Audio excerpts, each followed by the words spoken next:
that saved a wretch like me.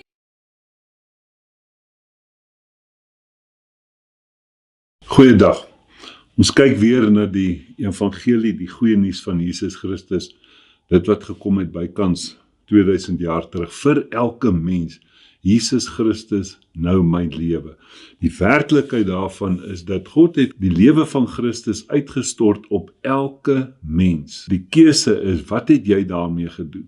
En dit is hoekom het so belangrik is dat ons gaan kyk. Hy praat die skrif in Efesiërs 1 vers 13. Hy sê, toe ons die woord van die waarheid, die evangelie van jou redding, gehoor het en dit geglo het, word jy verseël met die belofte van die Heilige Gees. Hy praat hier van 'n spesifieke evangelie. Evangelie is die goeie nuus, en die goeie nuus is dat jy gered is. 2000 jaar terug. Die mense in die Ou Testament het nie daardie goeie nuus gehad nie. Dit kon nie die evangelie wees nie, want hulle was verlore. En dit is so belangrik dat hier, as jy na die groot werklikheid gaan kyk, die evangelie, ek noem dit altyd in 'n neutedop, 2 Korintiërs 5 vers 15 tot 21, wat jou die hele werklikheid van die kruis beskryf, 2 Korintiërs 5 vers 15 tot 21. Dan praat hy hiervan, maar dan kom hy in die 18de vers, hy sê ons is nou 'n nuwe skepsel. Dan sê die skrif vir ons, dit alles is uit God, wat die wêreld met homself versoen het. En nie net die wêreld kom versoen het nie, want dis wat Jesus Christus kom doen het, maar ook vir ons die bediening van versoening gegee het. Hy het ons kom versoen en vir ons die bediening van versoening gegee, die evangelie van redding, dat elke mens gered is. Maar ongelukkig het elke mens dit nie aanvaar nie. En dan kom Romeine 10, wat nou baie mooi skriffies het, geloof kom deur die gehoor deur die woord van God, hy wat met sy hart glo en Jesus Christus bely. Maar dan kom hy in vers 13, dan sê hy, elke mens wat die Here aanroep sal gered word. Maar hoe kan hulle glo in iemand wat hulle nie van gehoor het nie? En hoe kan hulle hoor sonder iemand wat preek? En hoe kan hulle preek as hulle nie gestuur word nie? Hoe lieflik is die voete van hulle wat die evangelie, die goeie nuus verkondig, dat die oorlog klaar is, dat die werklikheid daar is. Jesus Christus was suksesvol aan die kruis gewees. En dit is so belangrik. Nou sit 'n mens en wonder, hoekom dink ons baie keer daaraan, dat, weet die mense praat daarvan, dan sê hulle, 'n sekte is wanneer dit Jesus Christus plus nog iets is. Maar is dit nie waarin ons onsself bevind, amper elke dag, in ons tradisie, in ons oorlewering, dat dit is Jesus Christus plus nog iets? Mense, nou moet ons onsself die vraag vra, kan Jesus Christus alleen, kan hy, ek wil amper dit so sê, die job doen? Is Jesus Christus genoeg vir ons? Weet jy, baie keer dan sit mense en dink, as jou skoen nou stikken is, en jy vat hom partykeer na die buurman toe, dan kan hy hom so 'n bietjie vir jou regmaak, of fix, of wat ook al. Maar die belangrikste wat ons geleer het, is, as die skoen stikken is, vat hom na die skoenmaker toe. Want hy het die skoen gemaak, hy weet presies, hy het hom gemaak, hy weet presies om hom te herstel. En dan sit mense en dink, ek het op 'n stadium, net toe ek student was, het ek van die eerste Volkswagen Golfies, is eintlik my pa se wat ons gery het, maar daar was 'n sekere probleem, en dan het ons hom by mense gehad waarby ons hom gekoop het, en dan het ek nou Pretoria toe, ek hom daar na mense toe gevat, en daardie sekere probleem kon hulle nie oplos nie, want dit was die eerste van daardie reeks gewees, toe die Golfies net uitgekom het, en op 'n stadium, toe skakel hulle my en sê, hoor jy moet nou kyk dat jy hierdie naweek afkom huis toe. Dan vat jy die kar daar waar jy hom gekoop het, want daar is nou van die werktuigkundiges wat van Duitsland afkom. Met ander woorde, die mense wat daardie voertuig vervaardig het. En dit was net so, toetiks, dus die probleem uitgesorteer, en nooit weer 'n probleem daarna nie. Met ander woorde, dit is so belangrik dat, wanneer ons 'n probleem kry, met 'n horlosie vat jy hom horlosiemaker toe, en met die skoen, dan vat ons hom na die skoenmaker toe, met die kar, dan vat ons hom na die werktuigkundiges toe, wat hom gemaak het, en wanneer ons 'n probleem met onsself kry, dan gaan ons bankbestuurder toe, of wat ook al. Mense, ons moet na die een toe gaan wat ons gemaak het, en dit is so belangrik. As ons gaan kyk na Jesus Christus, kan hy die job doen? Was is Jesus Christus in staat daartoe, dat dit net Jesus Christus is. Mense, as ons gaan kyk in byvoorbeeld Johannes 1 vers 18, dan sê hy, Jesus Christus wat uit die boesem van die Vader gekom het. Mense, hoe meer werklik wil 'n mens dit hê, as dat Jesus Christus die werklikheid was. Kyk mooi, Jesus Christus het aarde toe gekom, maar kom ons kyk wie het aarde toe gekom, as hy praat in 1 Timoteus 3 vers 16. Hy sê, en onteenseglik, die verborgenheid van die godsaligheid is groot. Nou as hy praat van 'n verborgenheid, dan is dit iets wat net deur openbaringskennis oopgesluit kan word. Want dis verborgenhede. Hy sê, God is geopenbaar in die vlees, is geregverdig in die gees, het verskyn aan engele, is verkondig onder die heidene, is geglo in die wêreld, en is opgeneem in heerlikheid. Mense, so Jesus Christus was nie net 'n tweedaanse werklikheid of 'n plan B of wat ook al nie. Hy was die werklikheid. Hy was uit die boesem van die Vader. Mense, so Jesus Christus is genoeg. Hy is die werklikheid wat vir ons gekom het. Kom ons gaan kyk, as ons byvoorbeeld in 1 Korintiërs 10 gaan kyk, dan sien ons dat daar was skadewees gewees in die Ou Testament, maar dan was dit Jesus Christus gewees. Kom ons kyk hier, hy sê in 1 Korintiërs 10 vers 1, want ek wil nie hê, broeders, dat julle nie sou weet, dat ons vaders almal onder die wolk was, en almal deur die see deurgegaan het, en almal in Moses gedoop is in die wolk en in die see. Dis die skadewee, net die skadewee. Ek sê weer, 'n skadewee is nie die werklikheid nie, maar hy wys na die werklikheid.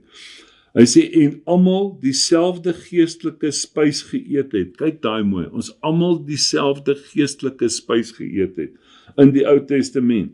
En almal dieselfde geestelike drank gedrink het, want hulle het gedrink uit die geestelike rots wat gevolg het, en die rots was Christus. So daardie rots wat God vir Moses gesê het, slaan hom, en hy sal vir julle water gee. En die tweede keer praat met hom, en hy sal vir julle water gee. Daardie rots wat hulle gevolg het, want ons weet Jesus Christus is die rots. Hy praat daarvan vir ons, die skrif verduidelik dit baie mooi vir ons, dat die rots wat hulle gevolg het, was Jesus Christus gewees. So mense, dit is baie, baie belangrik. Kom ons kyk gou hierso na Johannes 6. Hy het nou die wonderwerk van die brode, vermeerdering van die brode gedoen, en nou kom hulle na hom toe. Nou sê Jesus vir hulle, weet jy wat, julle kom nie na my toe, omdat julle 'n antwoord soek nie. Julle kom na my toe omdat julle kos gekry het, en julle mage is met ander woorde die natuurlike vervulling gewees. Nou sê Jesus vir hulle, voorwaar ek sê vir julle, dit is nie Moses wat die brood uit die hemel aan julle gegee het nie, maar my Vader gee julle die ware brood uit die hemel. Jy sien, die hele Ou Testament is nie die werklikheid self nie, dit het gewys na die werklikheid. Die werklikheid het bykans 2000 jaar teruggekom, en die vorige lering daaroor gepraat, dit was 'n saad, en daardie saad het kom voortbring na sy soort. Hy sê, want die brood van God is hy wat uit die hemel neerdal, en aan die wêreld die lewe gee. Jesus self aan die woord. Hy sê, die ware woord is wie uit die hemel neergedaal, Jesus. En dan sien ons hier, hy sê, en aan die wêreld die lewe gee. Toe sê hulle vir hom, Here, gee ons altyd hierdie brood. En Jesus sê vir hulle, ek is die brood van die lewe. Wie na my toe kom, sal nooit honger kry nie, en wie in my glo, sal nooit dors kry nie. Dan gaan hy nou verder oor dit, maar belangrik, dan sien 'n mens hierdie werklikheid, wat ons ook na nagmaal gaan kyk, dan sien 'n mens, dat Jesus Christus was daardie brood wat uit die hemel neergedaal het, wat vir 3 miljoen daardie werklikheid van die lewe gegee het. Dan sien 'n mens hier byvoorbeeld in Johannes 8, dis alles goedjies wat nou net verduidelik word.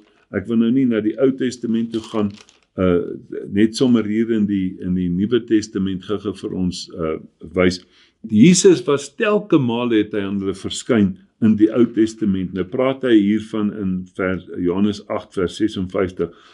Praat Jesus en hy sê vir hulle, Abraham, julle vader, het hom verheug dat hy my dag sou sien, en hy het dit gesien en hom verbly.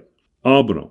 Nou sê hy hier, toe sê die Jode vir hom, u is nog nie 50 jaar oud nie, en u het Abraham gesien? Jy sien, dit klink na malligheid. Jesus sê vir hulle, voorwaar, ek sê vir julle, voordat Abraham was, is ek. En dan besef 'n mens dat daardie 3 engele wat toe Abraham daar by sy tent gesit het, net voor die Sodom en Gomorra, het 2 van hulle aangegaan na Sodom en Gomorra en 1 het agtergebly en daardie een was Jesus Christus. Kom ons kyk net gou, die vraag wat ek sê, moet ons gaan kyk na Jesus Christus plus my aandeel, Jesus Christus plus dit, Jesus Christus plus dit, Jesus Christus is genoeg. Hy sê, hierdie evangelie is die krag van God. En as hy praat, dan sê hy byvoorbeeld in 1 Korintiërs, ek dink net daar in 1 vers 18, hy sê, die boodskap van die kruis is wel dwaasheid vir hulle wat verlore gaan, maar vir ons wat gered word, is dit die krag van God. Jy sien, en dan in 2 Korintiërs 3, waar die skrif dan vir ons verduidelik, van die Ou Testament en die Nuwe Testament, dan skryf Paulus daar so in 2 Korintiërs 4 vers 3, dan sê hy, as hierdie evangelie nog bedek is hy bedek in die wat verlore gaan. Want die antwoord het gekom, by die eerste koms. Hy sê, wie gaan verlore? Hy sê, naamlik die ongelowiges. Met ander woorde, gelowiges is glo wat Jesus Christus aan die kruis vir hulle gedoen het, toe hy die ou mens weggevat het, en vir elke mens sy lewe gegee. Dis 'n gelowige. 'n Ongelowige is die een wat glo dat hy dit nog self moet doen. Nou, hoekom probeer mense dit nog self doen? Hoekom probeer hulle soos Jesus word? Hoekom probeer mense nog hulle lewens reg kry en probeer hulle self verbeter, terwyl daar 'n verbeterde lewe aarde toe gekom het en 'n lewe wat reg gekry is, die saad, die oorspronklike saad. In Hebreërs 1 sê die skrif vir ons dat God het die bloudruk uitgehou en dit is wat hy vir ons kom gee het. Jesus Christus, die eerste van baie broeders. En dan sien jy daai werklikheid dat mense probeer dit kry. Hoekom? Hy sê 2 Korintiërs 4 vers 4 in wie die ongelowig is, die God van die wêreld, hulle sinne verblind, sodat die heerlikheid van Jesus Christus nie op hulle sal skyn nie. Nou gaan kyk ons hier na Johannes 1, kom ons gaan kyk. Baie keer dan praat ons daaroor, dan sê die regering, ons moet teruggaan na grassroots toe. Praat ek met mense, dan sê ek, vergeet grassroots, kom ons gaan verby. Kom ons gaan heel in die begin. Wat was God se idee in die begin? Jy sien, as ons net by grassroots uitkom en ons al die mense wil raadpleeg en vir elke ou vra en elke burger nou 'n sê gee en wat ook al. Nee, dan is dit 'n deurmekaar spul soos wat ons tans het. Maar wanneer ons gaan kyk na die oorspronklike idee in die begin, God se idee, nou hoor wat sê hy, in die begin was die woord en die woord was by God en die woord was God. Nou wie is daardie woord? Onthou my vraag is Jesus Christus die werklikheid en is hy genoeg? Want ons Christen godsdiens is die enigste godsdiens waarin ons God reeds vir ons iets gedoen het. Die ander godsdienste hoop dat hulle God eendag vir hulle iets gaan doen, as hulle dood gegaan het en voor hom gaan staan het. Nou gaan hy sê, hy was in die begin by God. Jesus Christus, die woord, nee. Hy sê, alle dinge het deur hom ontstaan, en sonder hom het nie een ding ontstaan wat ontstaan het nie. In hom was lewe, en die lewe was die lig van die mense. En die lig skyn in die duisternis, en die duisternis het dit nie oorweldig nie.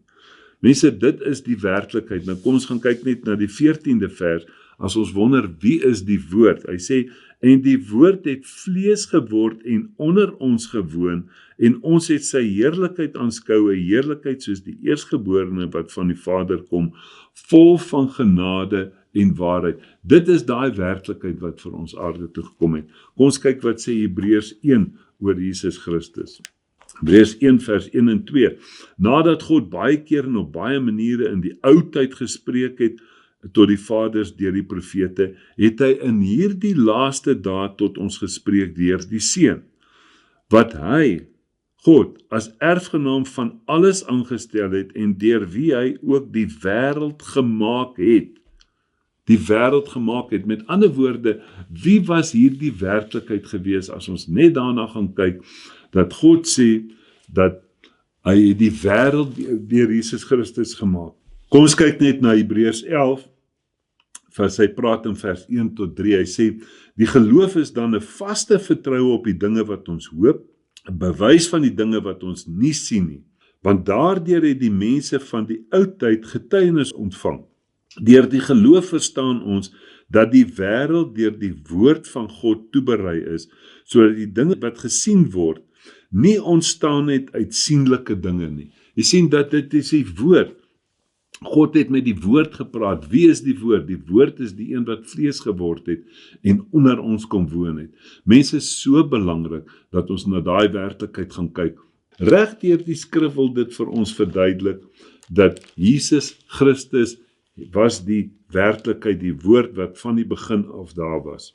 As ons net gou na Genesis 1 gaan kyk, en hy sê in die begin het God die hemel en die aarde geskaap, en die aarde was woes en leeg, en duisternis was op die wêreld vloed, en die gees van God het gesweef op die water.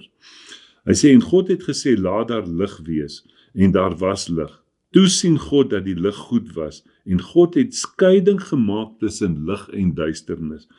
Dan sê hy, en God het die lig dag genoem, en die duisternis het hy nag genoem, en dit was aand en dit was môre die eerste dag.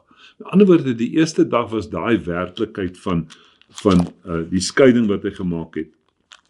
Nou kom hy in die 14de vers, dan sê hy Genesis 1, en God het gesê, laat daar ligte wees aan die uitspansel van die hemel, om skeiding te maak tussen dag en nag, en laat hulle dien as tekens, sowel as vaste tye, as ook vir dae, sowel as vir jare. En dit was dan die son en die maan wat hy gemaak het. Nou wat was daar die eerste werklikheid? En ek het dit net nou so vinnig aangehaal, in 2 Korintiërs 3, praat die skrif daarvan, as hy praat van die evangelie wat nog bedek is die wat verlore gaan, naamlik die ongelowiges, in wie die God van hierdie wêreld die sinne verblind het, sodat die verligting van die evangelie van die heerlikheid van Christus, wat die beeld van God is, op hulle nie sou skyn nie. Maar dan gaan hy verder in die 5de vers en sê, want ons verkondig nie onsself nie, maar Christus Jesus as Here, en onsself as julle diensknegte om Jesus ontwil. Hy sê, want God, wat gesê het dat daar uit duisternis lig moet skyn, dis Genesis 1, dit is hy wat in ons harte geskyn het om die verligting te bring van die kennis van die heerlikheid van God in die aangesig van Jesus Christus. En dan verstaan ons hoekom Paulus regdeur skryf in byvoorbeeld Efesiërs 1, wat hy sê dat God het ons voor die grondlegging van die wêreld uitgekies in Jesus Christus. So daardie werklikheid wat God gebring het. Kom ons kyk wat sê Kolossense 1 daarvan. Vers 12. En die Vader mag dank wat ons bekwaam gemaak het om deel te hê aan die erfdeel van die heiliges in die lig. Hy wat ons verlos het uit die mag van die duisternis en oorgebring het in die koninkryk van die seun van sy liefde. Sien jy daai werklikheid? God se ewige voorneme wat hy opgeneem het in Jesus Christus. Hy sê vers 4, in wie ons die verlossing het deur sy bloed, naamlik die vergifnis van ons sondes, die verlossing van wat in Genesis 3, dit wat verkeerd geloop het, die sondeval, het ons nou daar die verlossing. Dis nie iets waarvoor ons vra nie. Dan praat hy van Jesus Christus, en sê hy vers 15, Kolossense 1, hy is die beeld van die onsienlike God, die eersgeborene van die hele skepping, want in hom is alle dinge geskape. Kyk mooi, in hom is alle dinge geskape, wat in die hemele en op die aarde is, wat sienlik en onsienlik is, trone sowel as heerskapye en owerhede en magte. Alle dinge is deur hom en tot hom geskape. Mense, baie belangrik. En dan besef ons in Genesis 1 het God gesê, laat ons mense maak. Met ander woorde, daardie werklikheid, dat Christus is die werklikheid vir elke mens. Hy sê, hy is voor alle dinge en in hom hou alles stand. Vers 18, Kolossense 1, en hy is die hoof van die liggaam, naamlik die gemeente, hy wat die begin is, die eersgeborene uit die dode, sodat hy in alles die eerste kan wees. Met ander woorde, mense, ons gryp so baie maklik na verskillende dinge en al die goede, maar dit is so belangrik dat ons besef dat Jesus Christus is die werklikheid. Alles het deur hom ontstaan. Hy is nou ons werklikheid, sodat hy in alles eerste kan wees. Nou, maar waar lê die probleem? Die probleem wat ons het, lê in Galasiërs 2. Kom ons kyk Galasiërs 2 vers 20. Want ons hele werklikheid wat ons baie van ons in groot geword het, is dat jy moet jou lewe aanvaarbaar kry, jy moet jou lewe reg kry. Nee, wat sê die skrif? Die skrif sê, jy moet uit die pad uitkom. Dit gaan nie oor jou nie. Jesus Christus is genoeg. Hoor mooi wat sê hy. Galasiërs 2 vers 20. Hy sê, ek is met Christus gekruisig en ek leef nie meer nie, maar Christus leef in my. Mense, dis ons hele werklikheid. As hy sê in 1 Johannes 4 vers 9, dat julle ken die liefde van God, dat hy sy seun vir ons gegee het, sodat ons deur hom kan lewe. Jy sien, ons probeer die dinge reg doen, maar die werklikheid is heel eerste jou keuse, want God werk met keuses van die begin af, om Jesus Christus aan te neem as jou lewe, want aan die kruis het God die ou mens, die vleeslewe, onthou ons was gees, siel, liggaam, met die sondeval, luister die Adam na die vyand, en ons word vlees, toes ons vlees, wat geen werklikheid gehad het nie, siel en liggaam. Christus kom, hy maak daar die vleeslewe dood, die ou mens, slaan hy aan die kruis vas, en hy gee vir ons weer sy lewe, gees. Hy sê in 1 Korintiërs 2 vers 12, hy sê, dat daarom het God vir ons sy lewe kom gee, sodat ons kan weet wat hy ons uit genade geskenk het. Met ander woorde, nou gee hy vir ons weer sy lewe, sodat ons weer volkome herstel kan wees, gees, siel en liggaam. Mense, so belangrik, maar die belangrikste, dis nie jy en Christus nie, dis Christus alleen. Ek leef nie meer nie, maar Christus leef in my, en wat ek nou in die vlees lewe, leef ek deur die geloof, met ander woorde geloofsoortuiging, in die Seun van God wat my lief gehad het, en homself vir my oorgegee het. Hy het dit gedoen. Hy sê, ek verwerp nie die genade van God nie, want as daar geregtigheid deur die wet is, met ander woorde, deur jou werke, as daar enige werklikheid is deur jou werke, hy sê, dan het Christus te vergeefs gesterf. Mense, is so belangrik, dat alles het deur Christus ontstaan. Christus was God se plan gewees. Hy het aarde toe gekom, ek het in die vorige lering daar gepraat, 'n demonstrasie gemaak. Paulus skryf selfs daar in Galasiërs 3, dan sê hy, o onverstandige Galasiërs, wie het julle betower om die waarheid nie te gehoorsaam nie? Julle voor wie se oë Jesus Christus afgeskilder is asof gekruisig. Hy's afgeskilder, hy sê, Engels sê, foolish Galatians. Met ander woorde, hy sê, jy's 'n fool as jy nie hierdie goed hoor nie, en hierdie goed glo nie. Mense, maar so belangrik, dat daar moet mense wees wat hierdie werklikheid verkondig. Nee, hoe kan hulle glo as hulle nie gehoor het nie? En hoe kan hulle hoor as daar nie iemand is wat praat nie? So ons moet oor hierdie afgehandelde werk van Jesus Christus praat. Hy is die werklikheid.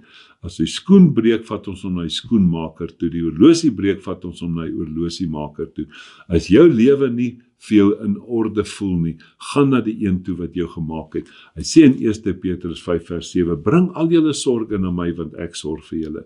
Jesus Christus, die antwoord vir elke mens. Amen.